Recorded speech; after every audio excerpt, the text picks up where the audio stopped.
Hit TV ప్రేక్షకులకు నమస్కారం. నేను మీ మహేష్. మనతో పాటు ప్రముఖ సోషల్ యాక్టివిస్ట్ కృష్ణకుమారి గారు ఉన్నారు. మైక్రో అనే పదం యాడ్ అయిన తర్వాత ఒక రకమైన ఎఫెక్ట్ అనేది స్టార్ట్ అవుతుంది. లైక్ దాని తర్వాత ఉన్న ప్రతి పదానికి micro greens, micro biology, micro finance కొత్తగా. ఎందుకు దేని గురించి ఇప్పుడు నేను మైక్రో ఫైనాన్స్ అన్నానో మీకు కూడా తెలుసు అనుకుంటాను. మేడం నమస్కారం. నమస్కారం. తాజాగా మైక్రో ఫైనాన్స్ ఉచ్చులో పడి 10 కోట్లు నష్టపోయిన ఒక హైకోర్టు అడ్వకేట్ సింగర్ మంగ్లీ అనే ఆవిడ మీద కేసు వేశారు.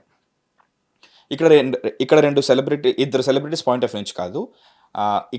ఈ లాయర్ ఎవరైతే ఉన్నారో ఈయన లాయర్ కాబట్టి కేసు వేయగలిగాడు. కానీ చాలామంది మేము డబ్బులు కోల్పోయాము అని చెప్పేసి మీడియా ముందు వచ్చేసి లబోదిబం అంటున్నారు. సో మైక్రో ఫైనాన్స్ అంటే తొందరగా డబ్బులు సంపాదించాలి అనేది ఏదైతే ఉంటుందో ఈ సైకాలజీ వెనకాల అసలు ఏముంటుంది మేడం? ఇప్పుడు ఇక్కడ చాలామంది కొంచెం కొంచెం చిన్న మొత్తాల పొదుపు పథకాలు అని మనకు ఉన్నాయి, గవర్నమెంట్వి ఒకప్పుడు, ఇప్పుడు కూడా ఉన్నాయి. మనకి ప్రైవేట్ మీద మోజు ఎక్కువైంది. Private hospital, private school, private finance, private bank, micro finance, private government privatisation. ఈ ప్రైవేటైజేషన్ దీంట్లో పడి మనము చాలా చాలా నష్టపోతున్నాం. అంటే మనము అంటే middle class, below middle class బాగా నష్టపోతున్నారు. అసలు మనకి డబ్బు సంపాదించడమే కష్టమైన ఈ రోజుల్లో ఈ సంపాదించిన దాంట్లో కొద్దో గొప్ప తీసుకెళ్ళి మళ్ళీ ఒక ప్రైవేటు వ్యక్తి చేతిలో మనం పెడితే మన డబ్బు సేఫ్గా ఉంటుంది అని చెప్పి మనం అనుకోవటం ఎంతవరకు కరెక్టు? ఇది నిజంగా భ్రమ లేకపోతే వాస్తవం అని చూసుకుంటే ఖచ్చితంగా భ్రమే అని తేలుతోంది. అసలు ఎన్ని పెద్ద పెద్ద చిట్ ఫండ్ కంపెనీలు దివాళా తీసినాయి, ఫైనాన్స్ కంపెనీలు దివాళా తీసినాయి, ఈ మైక్రో ఫైనాన్స్లు దివాళా తీసినాయి, ఈ పెద్ద పెద్ద స్కాములు జరిగినాయి. ఈ చైన్ సిస్టమ్ కూడా మేడం, ఒకరి తర్వాత ఒకరిని ఇంకొకరిని మల్టీ లెవెల్ మార్కెటింగ్, కరెక్ట్గా చెప్పారు, మల్టీ లెవెల్ మార్కెటింగ్, ఇవన్నీ ఎంతమంది డబ్బులు కోల్పోతున్నారు మీడియాలో వస్తూనే ఉన్నాయి. అయినా మనుషులకు బుద్ధి రావట్లేదు. నేను మనుషుల్ని బ్లేమ్ చేస్తున్నా ఇక్కడ. అంటే మోసం చేసిన వాళ్ళని వెనకేసుకొస్తున్నానని కాదు, అసలు ఆ మోసం చేస్తున్న వాళ్ళు మీకు ఎరేస్తున్నారు, మీ దగ్గర ఉన్నది మొత్తం లాక్కుంటారు. వాళ్ళు ఆ డబ్బులతోటి వాళ్ళు జల్సాలే చేస్తున్నారు. పెద్ద పెద్ద కార్లు కొనుక్కుంటున్నారు, పెద్ద పెద్ద ఇళ్ళు కొనుక్కుంటున్నారు, వాళ్ళ సొంత ఆస్తులు ఏర్పాటు చేసుకుంటున్నారు. తర్వాత ఎవరికీ కనిపించకుండా వెళ్ళిపోతున్నారు. వెళ్ళిపోయిన తర్వాత ఇంక మనం ఏం చేయగలుగుతాం? వీళ్ళు లబోదిబోమని యాడ్ అవటం కాక ఇట్లా ఈ ప్రైవేట్ ఫైనాన్సర్ల చేతుల్లో, మైక్రో ఫైనాన్సర్ల చేతుల్లో మల్టీ లెవెల్ మార్కెటింగ్, వీటిల్లో చేరి డబ్బులు పోగొట్టుకున్న వాళ్ళు దాదాపు ఎలా ఉంటుంది అంటే ఒక చాలా చిన్న రాష్ట్రాల బడ్జెట్ అంత ఉంటుంది. అన్ని డబ్బులు కోల్పోతున్నారు వీళ్ళు. మరి ఇన్ని డబ్బులు కోల్పోతుంటే కూడా మన పక్కింటి వాళ్ళకి నష్టం జరిగినప్పుడు మనకు జరుగుతుంది, మనకు కూడా జరగవచ్చు అనే ఆలోచన వీళ్ళకి ఎందుకు రావట్లేదు? ఎల్బీ నగర్లో కూడా ఒక ఉదంతం జరిగింది మేడం. ఏంటంటే తక్కువకి బంగారం కొని అది కాస్త మళ్ళీ ఎక్కువ ఇస్తామని చెప్పి తిరిగి ఎవరైతే కేసు పెట్టారో కేసు పెట్టిన వాళ్ళనే తిరిగి కొట్టారు పటాన్ చెరువులో. ఒక 6-8 months బ్యాకే జరిగింది అనుకుంటా. అసలు మీరు గమనించాలే కానీ ప్రతిరోజు ఏదో ఒక మూల ఒక చిట్టి వ్యాపారి వెళ్ళిపోయిందని, ఓ ఫైనాన్స్ వ్యాపారి బోర్డు తిప్పేశాడని, సాఫ్ట్వేర్ కంపెనీ ఇచ్చేసారు, ఓ చిట్ ఫండ్ కంపెనీ మూతపడిందని, ఉద్యోగం ఇప్పిస్తామని చెప్పి 2 లక్షలు తీసుకున్నారు, 5 లక్షలు తీసుకున్నారు. అలాగే నామినేటెడ్ పోస్టులు ఇప్పిస్తామని చెప్పి డబ్బులు తీసుకున్నారు. ఇలా రకరకాలు మెడికల్ సీట్లు ఇప్పిస్తామని డబ్బులు తీసుకున్నారని, ఇట్లా ప్రతిరోజు మనకి ఏదో ఒక మోసం జరుగుతూనే ఉంది, ఓ కనికట్టు జరుగుతూనే ఉంది మన చుట్టూ. మనం ఎందుకు గమనించలేకపోతున్నాము అంటే వేరే వాళ్ళకి జరిగింది నాకు జరగదు, జరుగుతుందని గ్యారంటీ ఏంటి? మళ్ళీ ఇది జరిగి 3 నెలలు అవుతుంది. 3 నెలలు కాదు, నిన్న జరిగితే కూడా ఈరోజు మళ్ళీ ఇదే పాట, ఇదే జరుగుతుంది. దీనివల్ల కొంతమంది బాగుపడుతున్నారు తప్పితే ఎక్కువ మందికి నష్టమే జరుగుతుంది. ఇప్పుడు ఈ ప్రజెంట్ సినారియోలో మంగ్లీ కేసులో చాలామంది పేదవాళ్ళు 5 లక్షలు, కొంతమంది కొద్దో గొప్ప ప్లాట్లు అట్లాంటివి ఉంటే కూడా అమ్మేసేసి వీళ్ళ చేతిలో పెడుతున్నారు. వీళ్ళకి ఏం చెప్తున్నారు? మేము మీకు ఒక 5 లక్షలు ఇచ్చిన ఆవిడ చెప్తా ఉంది. నీకు ఎలా తెలుసు వీళ్ళు అంటే, మాతో పనిచేసిన అతను వాళ్ళ దగ్గర పనిచేస్తున్నాడు, అంటే పార్ట్ టైం పెట్టమని చెప్పాడు. మేము నమ్మమన్నాము, పెట్టలేదు.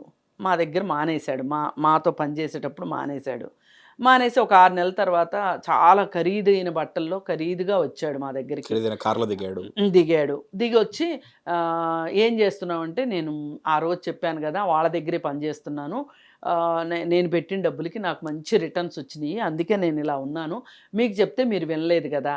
సరే, ఆ తర్వాత ఒకరోజు వీళ్ళు ఫోన్ చేస్తే ఎక్కడున్నావు అని అడిగితే, నేను మంగ్లీ మేడం వాళ్ళ గృహప్రవేశంలో ఉన్నాను అని చెప్పి చెప్పాడు. సోషల్ మీడియాలో 2 ఫోటోలు కూడా ఉంటాయి. 2 ఫోటోలు ఇవన్నీ చూసేసి వీళ్ళు, మంగ్లీ మేడం వల్ల చెల్లెలు, ఈవిడ ఆ చెల్లెలు అందరికీ చెప్పింది మా అక్క మంగ్లీ అని. లేకపోతే వాళ్ళకి ఎలా తెలుస్తుంది మంగ్లీ అనే మాట, వాళ్ళకి ఎలా తెలుస్తుంది? అందుకోసం ఏంటి అంటే వీళ్ళు పెట్టారు. సరే, ఇప్పుడు మనం పెట్టించిన వాళ్ళకి తప్ప పెట్టిన వాళ్ళకి తప్ప అని చూస్తే, చట్టం మట్టుకు ఎవరైతే పెట్టించారో, ఎవరైతే డబ్బులు తీసుకున్నారో వాళ్ళే నిందితులు చట్టం దృష్టిలో. కాకపోతే మనం రెండో యాంగిల్లో మాట్లాడేటప్పుడు మాత్రమే వీళ్ళ గురించి మాట్లాడతాం, వీళ్ళ అమాయకత్వం గురించి, వీళ్ళ అత్యాశ గురించి, వీళ్ళ దురాశ గురించి మాట్లాడుకుంటాం. ఎవరైనా సరే 10 రూపాయలు వడ్డీ ఇస్తారు అంటే ఎట్లా అండి నమ్మేది? 10 రూపాయలు వడ్డీ ఎట్లా, ఏం చేసి ఇస్తారు చెప్పండి? ఇవాళ బ్యాంకులకి బ్యాంకు వడ్డీ కట్టడం కూడా కష్టంగా ఉంది జనాలకి. వ్యాపారాలు అలా ఆ తీరులో ఉన్నాయి. వాళ్ళు ఏవో సిమెంట్ ఫ్యాక్టరీలు పెడతామన్నారంట, ఏదో రియల్ ఎస్టేట్ వెంచర్ అన్నారంట, అదన్నారు ఇదన్నారు, ఏవేవో 5-6 రకాల ప్లాన్స్ చెప్పి వీళ్ళకి బ్రోచర్లు కొట్టించి ఇంకేముంది అరచేతిలో వైకుంఠం చూపించారు. మేడం, మీరు 2 యాంగిల్స్ అన్నారు కదా, ఇంకో 3 యాంగిల్ ఉంది మేడం. ఇలాంటి నేచర్ ఆఫ్ క్రైమ్స్ని ఎప్పుడు డాట్ బై డాట్ కనెక్ట్ చేసి చూసినా సరే కంపల్సరీ ఒక సెలబ్రిటీ ఉంటారు మేడం. అవును, అది రియల్ ఎస్టేట్ అయి ఉండొచ్చు, ఆన్లైన్ బెట్టింగ్ యాప్స్ అయి ఉండొచ్చు, ఇప్పుడు తాజాగా మంగ్లీ అండ్ ఈ హైకోర్టు లాయర్ సుబ్బు సింగనపోగు గారి ఉదంతం అయి ఉండొచ్చు. కంపల్సరీ ఉంటారు. బయట మనం ఒక సోప్ కొన్నా కానీ పలానా హీరోయిన్ వాడుతుంది, పలానా బైక్ కొంటే పలానా హీరో నడిపాడనే ఉద్దేశంతో వాళ్ళ ఫేస్ వాల్యూని మనం నమ్మే కదా మేడం తీసుకుంటాం. ఇందాక మీరు కూడా అన్నారు, మా దగ్గర పనిచేసేవాడు సడన్గా మానేశాడు, ఇప్పుడు అక్కడెక్కడో ఉన్నాడు, పక్కన ఇంకో సెలబ్రిటీ ఉన్నారు, నమ్మకం ఏర్పడింది కదా. నమ్మకం ఏర్పడింది. అవును. సో ఈ సెలబ్రిటీస్ అనేవాళ్ళు, అంటే ఇప్పుడు సెలబ్రిటీస్ బాధ్యత ఉండాలి వాళ్ళకి. ఇప్పుడు మనల్ని ఉపయోగించుకొని వేరే వాళ్ళు మోసం చేస్తున్నారా అని వీళ్ళు కొంచెం చూసుకోవాలి. ముందు చూసుకోకపోయినా ఏదైనా స్మెల్ వచ్చినప్పుడైనా అర్థం చేసుకోవాలి. ఇప్పుడు ఈమెకి లాస్ట్ ఇయర్ ఈ కేసు వచ్చింది. ఈ కేసు లాస్ట్ ఇయర్ పడింది. ఈ బాధితులందరూ కేసు వేసింది లాస్ట్ ఇయర్ వెలుగులోకి వచ్చింది. ఇప్పుడు సీరియస్ అయింది ఇది మ్యాటర్. సుబ్బు టేకప్ చేసిన తర్వాత సీరియస్ అయింది. ఒక హైకోర్టు అడ్వకేట్ కి ఎలా అయిందంటే మన పరిస్థితి ఏంటి అన్న అందరూ బయటకు వచ్చి ఆయన పెట్టలేదు డబ్బులు, ఆయన బాధితుల తరఫునే కేసేశాడు. ఆ సుబ్బు ఆయన కూడా సొంతంగా పోయాయంట మేడం. ఎందుకంటే ఒక డైరెక్టర్ పేరు వేణుడుగుల గారి పేరు చెప్పారు, తర్వాత ఆయన క్లారిఫై చేశారు, లేదు నాకు హెల్ప్ చేశారు, ప్రాణ నష్టం వరకు వచ్చింది, ఆ పెద్ద సెంట్రల్ మినిస్టర్ తెలుసు అని చెప్పేసి ఫోన్లు చేసి వార్నింగ్ ఇప్పించారు. ఈ కేసులో నువ్వు ఎక్కువ మాట్లాడుతున్నావు, నువ్వు మాట్లాడొద్దు అని చెప్పి సెంట్రల్ మినిస్టర్ నుంచి ఫోన్ వచ్చింది, ఒక మాజీ ఎమ్మెల్యే నుంచి ఫోన్ వచ్చిందని చెప్తున్నాడు ఇతను. అంటే ఈ బాధితుల తరఫున ఇతను కేసు వేసాడు కదా. సోమాజిగూడ ప్రెస్ క్లబ్ లో వీళ్ళు ప్రెస్ మీట్ కూడా పెట్టారు. అప్పుడు ఏంటి అంటే ఈ బాధితులందరికీ వెనకమాల సుబ్బు ఉన్నాడనేది తెలిసి ఆవిడ వేణు ఉడుగులని హెల్ప్ అడిగింది. నీకు సుబ్బు తెలుసు కదా, ఈ సుబ్బునే ఉన్నాడు ఈ వెనక మొత్తానికి, నువ్వు కొంచెం సుబ్బుతో మాట్లాడి అతను కొంచెం స్లో అవ్వమని చెప్పి అడగమని చెప్పింది ఆవిడ. అంటే ఏదో రికమెండేషన్ అడిగింది. అడిగితే సరే నేను పిలిచి మాట్లాడతాను అని చెప్పి, ఆయన చాలా పెద్ద మనిషి, వేణు ఉడుగులు ఆషామాషి మనిషి కాదు. ఆయన ఏం చెప్పాడు అంటే, ఇక్కడ ఎవరూ బాధపడాల్సిన పని లేదు, ఎవరు ఇక్కడ కూర్చుని మనకెవరికి నష్టం లేదు, నష్టం జరిగిందంతా బాధితులకి. ఇప్పుడు ఆ వసూలు నీ పేరు చెప్పి వసూలు చేసిన అతను ఎవరైతే ఉన్నాడో అతనికి గట్టిగా చెప్పి బాధితులకి న్యాయం చేయించు, ఎలాగో నీ పేరు వచ్చింది కాబట్టి అని మంగ్లీతో ఆయన డైరెక్ట్గా చెప్పాడు. ఇప్పుడు సుబ్బును కేసు విత్డ్రా చేసుకోమని వేణు ఉడుగులో ఎట్లా చెప్తాడండి? చెప్పలేదు. ఇంకా ఆయన క్లారిఫికేషన్ ఇచ్చారు ఏంటంటే, ఆయన నాకు హెల్ప్ చేశారు, అనవసరంగా పేరు లాగారు, ఆయన ఏం లేదు అని చెప్పేసి తర్వాత క్లారిఫికేషన్ వచ్చేసింది. అవును, బట్ ఇప్పుడు మొత్తంగా ఉచ్చు బిగుసుకుంది మాత్రం మంగ్లీకి. ఇప్పుడు వేణు ఉడుగులు ఏం చేశారండి, ఇదంతా జరిగిన తర్వాత ఆయన పేరు బయటకు వచ్చేసరికి ఆయన మీడియాని పిలిచి మాట్లాడారు, ఒక ప్రెస్ నోట్ కూడా రిలీజ్ చేశారు, ఇది జరిగింది నాకేం సంబంధం లేదు అని. మరి నువ్వెందుకు చేయలేదా పని? మంగ్లీ ఎందుకు చేయలేదు? నిజంగా మంగ్లీకి సంబంధం లేకపోతే లాస్ట్ ఇయర్ చేసి ఉండాల్సింది మంగ్లీ ఈ పని. నా పేరు చెప్పుకొని కొంతమంది వ్యాపారం చేయాలనుకుంటున్నారు, నా పేరు చూసి ఎవరు మోసపోవద్దు, ఆ బిజినెస్ చేసే వాళ్ళకి నాకు ఏ విధమైన సంబంధం లేదు, మా చెల్లెలే కావచ్చు కానీ ఆమెకి నాకు ఈ బిజినెస్ విషయంగా నాకు సంబంధం లేదు అని చెప్పి నువ్వు స్టేట్మెంట్ ఇచ్చుంటే ఇవాళ నిన్నెందుకు అడిగేవాళ్ళు? ఇన్ఫాక్ట్ కేసు పెట్టినానే అన్నారు వేణుగోపాల్ గారికి సంబంధం లేదు, ఆయనకు హెల్పే చేశారు అని. లాస్ట్ టైం కూడా బెట్టింగ్ యాప్ల టైంలో నాకు తెలియక చేశానని చెప్పేసి ప్రకాష్ రాజ్ గారు బయటకు వచ్చి చెప్పారు, నేను ఎప్పుడు చేయను అని చెప్పి. అవును. సో ఎస్, మీరు చెప్తున్న దాన్ని బట్టి ఆమె కూడా ఒక ప్రెస్ నోటో లేకపోతే ముందే రిలీజ్ చేసి ఉండాల్సింది. సో రిలీజ్ చేసి ఉండాల్సింది, ఎందుకంటే కనీసం చెప్పు ఉండాల్సింది ఒక వీడియో. ఇప్పుడు డబ్బులు లెక్క పెట్టిన ఇల్లు ఒకటి బయటకు వస్తుంది కదా, చూపిస్తున్నారు కదా మీడియాలో, ఆ ఇల్లు మంగ్లీది అంటున్నారు. ఇప్పుడు ఆమె నాది కాదు అంటుంది. ఇప్పుడు రేపు పొద్దున ఇంకో నాళ్ళు పోయిన తర్వాత ఆ తమ్ముడు చెల్లి కూడా నా వాళ్ళు కాదు అని అన్నా ఆశ్చర్యపోక్కర్లేదు. అట్లా ఉంది చూడబోతే. అసలు నీ పేరు ఉపయోగించుకుని వాళ్ళు వ్యాపారం చేయాలనుకుంటున్నారు, ఒట్టి వ్యాపారమే కాదు మోసం చేయాలనుకుంటున్నారు అనుకున్నప్పుడు, జనాలు బాధపడుతున్నారు అన్నప్పుడు నువ్వు కూడా ఆ స్థాయి నుంచే వచ్చావు. ఇప్పుడు మనం ఎవరమైనా సరే ఇప్పుడు ఇవాళ డబ్బులు ఉన్నాయి అనుకున్న వాళ్ళు ఒకప్పుడు వాళ్ళు పేదవాళ్ళే అయి ఉంటారు, ఎంతసేపు బండ్లు బండ్లు అవ్వటానికి. అలాంటప్పుడు నీకు ఆ బాధ ఏంటో, ఆ పెయిన్ ఏంటో నీకు తెలిసినప్పుడు ఈరోజు నువ్వు ఇలా మాట్లాడడం కరెక్ట్ కాదు. నువ్వు ఖచ్చితంగా బాధ్యత తీసుకొని, నీ పేరు వచ్చింది కాబట్టి, ఆ మనుషులు నీకు తెలిసిన వాళ్ళు కాబట్టి. ఇప్పుడు ఒట్టిగా పేరు వచ్చింది అనుకోండి, ఏదో నేను బ్రోచర్ రిలీజ్ చేయడానికి వెళ్ళానండి, లేదు అనుకుంటే నేను ఒక అడ్వర్టైజ్మెంట్లో చెప్పానండి, అంతకంటే నాకేమీ తెలియదండి అంటే అది వేరు విషయం. వాళ్ళ తమ్ముడు ఇప్పుడు అడ్వర్టైజ్మెంట్ చేస్తే కూడా కోర్టు పరిధిలో, చట్ట పరిధిలోకి తీసుకొస్తున్నారు అడ్వర్టైజ్మెంట్ చేసిన వాళ్ళని కూడా. మరి అలాంటి చాలా మంది ప్రాణాలు కోల్పోయారు కదా మేడం. సో ఆబ్వియస్లీ సీరియస్నెస్ ఉంటుంది అందులో. అసలు ఇప్పుడు బెట్టింగ్ యాప్స్ ఎంత దారుణమైన విషయం అండి. ఇన్ఫాక్ట్ ఇప్పుడు ఆల్రెడీ ఐపీఎల్ నడుస్తుంది ఆల్రెడీ మనకి. ఒకటండి, మనుషులు ఎప్పుడైనా సరే ప్రాక్టికాలిటీకి దూరంగా వెళ్ళి అత్యాశకి వెళ్ళారనుకోండి, ఎక్కడో చోట బోర్లా పట్టడం గ్యారంటీ. మనకి చెప్తున్నాను, పోస్ట్ ఆఫీసులో డబ్బులు పెట్టుకుంటే ప్రభుత్వం గ్యారంటీ, ఎల్ఐసి లాంటి దాంట్లో పెట్టుకుంటే ప్రభుత్వం గ్యారంటీ. అవి ప్రభుత్వ రంగ సంస్థలు, అవి వదిలేస్తాం మనం. ఇప్పుడు ఆంధ్ర బ్యాంక్ ఉందండి, ఆంధ్ర బ్యాంకులో డబ్బులు పెట్టాం. ఇప్పుడంటే ఆంధ్ర బ్యాంక్ లేదనుకోండి, యూనియన్ బ్యాంక్ ఉంది, ఎస్బీఐ ఉంది.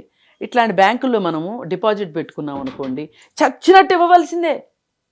ఎందుకు పోయి ఇంటి పక్కన ఎవడో తెలిసినోడు చెప్పాడనో లేకపోతే ఇంకొకళ్ళు చెప్పారనో ఇట్లాంటి ప్రైవేట్ ఫైనాన్సర్స్ దగ్గర డబ్బులు పెట్టి 10 రూపాయల వడ్డీలకు ఆశపడి, లేకపోతే వాళ్ళు ఏదో గిఫ్ట్లు ఇస్తున్నారనో ఇంకోటో ఆశపడి అక్కడ పెట్టి అసలుకే మోసం వస్తే ఎట్లా అసలు? ఇప్పుడు అదే జరిగింది. మంగ్లీ మట్టుకు తను బాధ్యత తీసుకోవాల్సిందే ఈ విషయంలో. ఎందుకంటే వాళ్ళు తన చెల్లి, తన తమ్ముడు,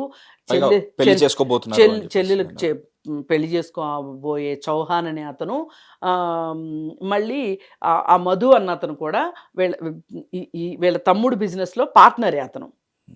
ఇంతమంది నీకు సంబంధించిన వాళ్ళు ఉన్నప్పుడు, వాళ్ళెవరో నాకు తెలియదు, నా పేరు చెప్పుకుని వసూలు చేస్తే నేను ఎట్లా బాధ్యత వహించాలి అన్నప్పుడు నువ్వు సుబ్బుకి అన్నిసార్లు ఫోన్ ఎందుకు చేసావు? పైగా శ్రీముఖి పైన క్రష్ ఉంది, సో బిగ్ బాస్ వెళ్ళడానికి ఇదంతా చేస్తున్నాడని ఏదో సైడ్ ట్రాక్ చేయడానికి ట్రై చేస్తున్నట్టుగా. ఇదంతా సైడ్ ట్రాక్ చేయడానికే, ఇది మొత్తం సైడ్ ట్రాక్. అంటే ఈ డబ్బుల గురించి మాట్లాడుకోకుండా వాటి గురించి మాట్లాడుకుంటానికి. అసలు ఇప్పుడు అతనికి శ్రీముఖి మీద క్రష్ ఉందండి, ఆ విషయం నీకెందుకు? ఆయన ఎక్కడో ఇంటర్వ్యూలో చెప్పాడంట, చెప్తే దానికి ఈ స్కామ్కి ఏంటి సంబంధం? అవసరం లేదు. వాళ్ళ సంగతి ఏంటో చూడు, వాళ్ళకి న్యాయం ఇప్పుడు వేణుగుడుగులు కూడా చెప్పింది అదే కదా. అసలు అన్యాయం అయిపోయిన బాధితుల గురించి పట్టించుకోవాలి మనము, ఇవన్నీ కాదు. ఆయన చాలా గొప్ప పని చేశారు. ఆయన చెప్పాడు, ఈమెకి వినలేదు మాట. ఆయన అన్నాడు, నేను చెప్పాను ఆవిడ వినలేదు, నేను వదిలేశాను అన్నాడు సింపుల్గా. కానీ నా పేరు ఎందుకు వచ్చింది అనే దానికి నేను క్లారిఫికేషన్ ఇచ్చుకుంటున్నాను అని. ఇప్పుడు సుబ్బు అయినా ఆయనకి బాధ్యత ఉంది కాబట్టి ఆ బాధ్యతాయుతంగా ఆయన ప్రవర్తించాడు. నీ బాధ్యత ఏది అసలు? అక్కడ నీ తమ్ముడు, నీ చెల్లి కాబోయే భర్త, పైగా వాళ్ళందరూ వాళ్ళ బాధితులకి చెప్పారంట, నేను మంగ్లీ తమ్ముడు, నేను మంగ్లీ చెల్లి. ఇప్పుడు వాళ్ళు చెప్పినప్పుడు నువ్వు లేకపోవచ్చు అక్కడ, కానీ వాళ్ళు చెప్తున్నప్పుడైనా వినాలి కదా. బాధ్యతలు చెప్పేప్పుడు వాళ్ళ కడుపు కాలి మాట్లాడుతున్నారు, వాళ్ళ ఏడుపు వచ్చి వాళ్ళ కోట్ల రూపాయలు. ఎన్ని లక్షలు అసలు ఎన్ని వేలు కలిపితే కోట్లు అవుతాయి. ఇప్పుడు ఏం చేస్తే డబ్బులు వస్తాయండి? వాళ్ళు కష్టపడ్డారు కాబట్టి కొంచెం కొంచెం కూడబెట్టుకున్నారు కానీ అన్నీ వీళ్ళు తీసుకుని వీళ్ళు విలాసాలు చేయటానికి తప్పితే దేనికి వాడినట్లు ఆ డబ్బులు ఏమైనాయి? అసలు వసూలు చేసిన డబ్బులు ఏమైనాయి? ఎక్కడ పెట్టారో చెప్పాలి కదా. True. ఇప్పుడు మన చుట్టూనండి చాలా స్కాములు జరుగుతున్నాయి. అందుకే చాలా జాగ్రత్తగా ఉండాలి జనాలు. ఇప్పుడు ఫ్రీ లాంచ్ పేరుతోటి అపార్ట్మెంట్లు అమ్మి అవి కన్స్ట్రక్షన్ చేయక అసలు ల్యాండే కొనకుండా అపార్ట్మెంట్లు అని చెప్పి సాహితీ గ్రూప్ అని ఆ మధ్య ఒకటి వచ్చింది. ఆ సాహితీ గ్రూప్ వాళ్ళు ఎంత విచ్చలవిడిగా డబ్బులు ఖర్చు పెట్టారో. పైగా టీటీడీ మెంబర్షిప్ కోసం కూడా డబ్బులు ఖర్చు పెట్టాడు ఆయన. టీటీడీ మెంబర్ కూడా అయ్యాడు. ఈ జనాలు డబ్బులు వసూలు చేసి వీళ్ళంతా రోడ్డును బట్టి లబోదిబోమని ఏడుస్తున్నారు. సో సెలబ్రిటీ స్టేచర్కి అండ్ ఒక బ్రాండ్ మోడల్ ఉండేసరికి తొందరగా మోసపోతారు కదా. మోసపోతారు. ఇప్పుడు అక్కడ దాకా ఎందుకు, విశ్వనాథ్ గారను బాలసుబ్రహ్మణ్యం గారు కలిసి ఒక యాడ్ ఇచ్చారు, సువర్ణభూమి. సువర్ణభూమి ఇవాళ ఏంటి అగ్రి సువర్ణభూమి సంగతి ఏంటి చెప్పండి? ఏమైపోయింది సువర్ణభూమి? మహేష్ బాబు ఒక రియల్ ఎస్టేట్ దానికి అడ్వర్టైజ్మెంట్ ఇచ్చాడు. అసలు మీరు సెలబ్రిటీలు కూడా మీరు చేసే పనిలో మీరు ఉండండి. మీరు సినిమాలు యాక్ట్ చేస్తున్నారు కదా, యాక్ట్ చేసుకోండి. ఈ ఎండార్స్మెంట్లు ఇవన్నీ ఎందుకు? ఒకవేళ చేసినా వెనక ముందు ఆలోచించి ట్రాన్స్పరెన్సీగా ఉన్నవి చూసి అప్పుడే కానీ. ఏమండి వాళ్ళు చేసే బిజినెస్ ఎంత, వాళ్ళకి వచ్చే లాభాలు ఎంత? ఇంత పెద్ద సెలబ్రిటీని పెట్టుకుంటే ఈయనకి ఇచ్చే డబ్బులు ఎన్ని? డబ్బు ఒట్టిగా చేస్తాడా మహేష్ బాబు? ఏమన్నా మహేష్ బాబు ఒట్టిగా చేస్తాడా అండి? ఎవరు కనీసం 4 కోట్లు తీసుకుంటాడు. ఈ 4 కోట్ల లాభం ఎవరి మీద వేస్తున్నావు? దీనికే నేను మీకు ఒక మంచి ఎగ్జాంపుల్ చెప్తా. ఎల్ఐసి ఉండేది, ఎల్ఐసి లైఫ్ ఇన్సూరెన్స్ కార్పొరేషన్. నేను దానిలో పనిచేసాను, అందుకని నేను అంత ఆథెంటిక్గా చెప్పగలను. ఎల్ఐసికి అడ్వర్టైజ్మెంట్లకి 7 to 10% ఖర్చు పెట్టేది సంవత్సరం మొత్తానికి, మొత్తం మీద. మిగతా డబ్బు డివిడెండ్ల రూపంలో పాలసీ హోల్డర్స్కి పంచిపెట్టేది వచ్చిన లాభాలని. ఎప్పుడైతే ప్రైవేట్ ఇన్సూరెన్స్ కంపెనీలు వచ్చినాయో, ప్రైవేట్ ఇన్సూరెన్స్ కంపెనీలు ముబ్బడిగా అడ్వర్టైజ్మెంట్లు ఇస్తుంటే, ఈ అడ్వర్టైజ్మెంట్లు ఇస్తున్నారు కాబట్టి వాళ్ళు మనం కూడా ఇవ్వాలి అని 35%కి అడ్వర్టైజ్మెంట్లు పెంచారండి ఎల్ఐసి వాళ్ళు. కాంపిటీషన్ తప్పదు కదా. 7 to 10% ఎక్కడ, 35% ఎక్కడ, 25%. ఈ 25% డబ్బులు ఎవరయ్యండి? జనాలకు పంచిపెట్టాల్సిన డివిడెండ్ డబ్బులు, బోనస్ డబ్బులు. ఎల్ఐసి ప్రతి సంవత్సరం ప్రకటించేది, మేము ఇంత బోనస్ ఇస్తున్నాము మా పాలసీ హోల్డర్స్కి అని. ఆ బోనస్ డబ్బుల నుంచి తగ్గించి అడ్వర్టైజ్మెంట్లు ఇచ్చారు. ఈ అడ్వర్టైజ్మెంట్ల వల్ల, ఈ ప్రైవేట్ కంపెనీలు వచ్చినందువల్ల అడ్వర్టైజ్మెంట్స్ భారం పెరిగింది తప్పితే కస్టమర్కి న్యాయం జరగల. అంటే పాలసీ హోల్డర్కి వాళ్ళ డబ్బులే కదా. ఎల్ఐసి ఎవరికి అప్పులు ఇస్తుంది? పెద్ద పెద్ద ఇంజనీరింగ్ కంపెనీలకి, అంటే గవర్నమెంట్కి అప్పిస్తుంది. గవర్నమెంట్ ఇచ్చే వడ్డీ ఎంత? ఆ వడ్డీలో నుంచే వీళ్ళందరికీ బోనస్ రూపంలో ఇస్తుంది ప్రతి పాలసీ హోల్డర్కి కదా. ఈ అడ్వర్టైజ్మెంట్ల రూపంలో పెంచిన దానివల్ల ప్రజలే నష్టపోయారు. అందుకని ఈ అడ్వర్టైజ్మెంట్ ఎవరిచ్చినా సరే దాని వెనకాల ఉండే లొసుగును మాత్రం కంపల్సరీ. ఎవరైతే మనం ఒక నగ్గు కొంటామండి, వెళ్ళి బాగా అడ్వర్టైజ్మెంట్ ఇచ్చే షాప్లో నగ్గు కొంటాం అనుకోండి, దానికి అయ్యే వచ్చే డబ్బు ఏదైతే ఉందో ఆ అడ్వర్టైజ్మెంట్కి అయ్యే ఖర్చు మన మీదే వేస్తాడు. వాళ్ళ ఇంట్లో డబ్బులు తీసుకొచ్చి పెడతాడా? ఇప్పుడు ఆయన లాభం చూసుకోవాలి, ఖర్చులు చూసుకోవాలి, అయ్యాక కదా మన సంగతి చూసేది. సో ఇది ఎలా అంటే, if something is free you are the cost, అంతే. So Mangli and advocate Subbu Singanapogu కేసులో మాత్రం కొంచెం బాధ్యతాయుతంగా ప్రవర్తించి దానికి సమాధానం అయితే చెప్పాలి. ఎందుకంటే ఇవాళ మంగ్లీ మీదకి మెడ మీద కత్తి ఎందుకు వచ్చింది అంటే, ఏ రోజైతే నీకు తెలిసిందో నీ పేరు చెప్పుకుని వాళ్ళు అప్పులు తీసుకుంటున్నారు, డిపాజిట్స్ కలెక్ట్ చేస్తున్నారని తెలిసిందో, ఆ రోజున నువ్వు స్టేట్మెంట్ ఇచ్చున్నట్లయితే కనుక ఇవాళ మంగ్లీని ఎవరు మాట్లాడేవాళ్ళు కాదు. మంగ్లీ పేరు ఎత్తడానికి అర్హత ఉండేది కాదు ఎవరికి. ఎందుకంటే ఈమె చెప్పింది కదా, ఈమె దృష్టికి వచ్చినప్పుడు, మన వరకు వచ్చిన తర్వాత రియాక్ట్ అయ్యారు.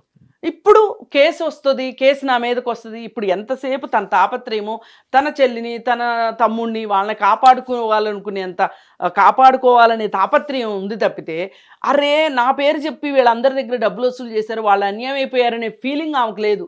ఆమె ఫేమ్ ఎక్కడ పోయిందో, ఆమె నేను ఈ కష్టాల్లోకి వచ్చానేంటి అని ఏడుస్తుంది తప్పితే, మరి అవి నిజం ఏడుపులో దొంగ ఏడుపులో నాకు తెలియదు కానీ ఏడుస్తుంది తప్పితే, అసలు అరే ప్రజలు నష్టపోయారే, సామాన్య ప్రజలు. ఇప్పుడు ఒక రకంగా అండి ఈ సెలబ్రిటీలు ఒకరోజు వేసుకునే డ్రెస్ అంత ఉంటుంది వాళ్ళ నెల జీతం. ఇప్పుడు వీళ్ళు తిరిగే కార్లు కొంతమంది జీవితాలంతా కలిపితే వీళ్ళు తిరిగే కార్ అంత ఉంటుంది. మనం కనీసం అది ఆలోచించాలి, రెండో వాళ్ళ పక్షాన ఆలోచించాలి, రెండో వాళ్ళకి జరిగిన నష్టంలో మనది ఎంత బాధ్యత అని ఆలోచిస్తే ఇంతంత నష్టాలు జరగవు. ఇప్పుడు తెలియక నష్టం జరిగింది, అయిపోయింది, కానీ తెలిసిన తర్వాత సరిదిద్దుకోలేదు మంగ్లీ కాబట్టి ఇవాళ మంగ్లీ గురించి ఇంత మాట్లాడుకోవాల్సి వస్తుంది. ఐ హోప్ అందుకని ప్రజలు కూడా దయచేసి ప్రైవేట్ ఫైనాన్సర్ల జోలికి, ప్రైవేట్ ఫైనాన్స్ కంపెనీల జోలికి, అలాగే ఈ సెలబ్రిటీలను చూసి మోసపోవద్దు. అలాగే ఎక్కువ వడ్డీలు ఇస్తాము మీకు ఆశపడి తక్కువ రేటుకి ఎక్కువ బంగారం వచ్చేస్తుందని అత్యాశపోయి పోవద్దు. Thank you madam. Thank you. Hit TV app, ఇందులో short news, live news, entertainment shows, movies, digital magazines తో పాటు మీ జిల్లా వార్తలను కూడా ఫ్రీగా చూడొచ్చు. ఇంకెందుకు ఆలస్యం, వెంటనే హిట్ టీవీ యాప్ ని డౌన్లోడ్ చేసుకుని ఫ్రీగా ఎంటర్టైన్మెంట్ పొందండి. Hit TV app. Hit TV app. Please download hit TV app. Hit TV app ని ఫ్రీగా డౌన్లోడ్ చేసుకొని ఎంజాయ్ చేయండి. మీకు నచ్చిన ఎంటర్టైన్మెంట్ కోసం హిట్ టీవీ యాప్ ని ఫ్రీగా డౌన్లోడ్ చేసుకుని ఎంజాయ్ చేయండి. హిట్ టీవీ యాప్ ని డౌన్లోడ్ చేసుకుని ఆస్వాదించండి, ఆశీర్వదించండి. ఇంతమంది సెలబ్రిటీలు హిట్ టీవీ యాప్ ని డౌన్లోడ్ చేసుకోండి అని చెప్తున్నారంటే ఎంత మంచి యాప్ ఆలోచించండి. అమెరికా అమెరికా అమెరికా అమెరికాలో చదవాలనుకునే వాళ్ళకి విశ్వసనీయమైన పేరు మన శౌర్య కన్సల్టెన్సీ. UK లో 1 year masters, UK లో 1 year masters, 2 years work permit up to 5 years visa. Contact Saurya Consultancy. Contact 89851 89851.